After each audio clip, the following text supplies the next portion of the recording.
Assalamualaikum warahmatullahi wabarakatuh. Selamat datang di Puskesmas Gapura. Tahukah Anda, beberapa penyakit bisa disebarkan melalui droplet atau percikan dahak ketika kita batuk, bersin, dan berbicara.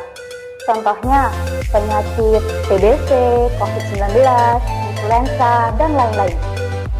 Oleh karena itu, lakukan cara etika batuk yang baik dan benar, supaya orang-orang di sekitar kita merasa aman dan nyaman. Berikut etika batuk yang baik dan benar menurut WHO. Tutup hidung dan mulut menggunakan tisu atau sabut tangan. Jika tidak ada tisu, bisa gunakan lengan atas bagian dalam. Segeralah buang tisu yang sudah dipakai ke dalam tempat sampah.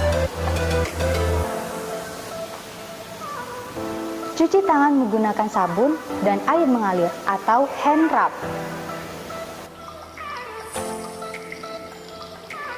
Anda dapat menggunakan masker di saat batuk ataupun bersin.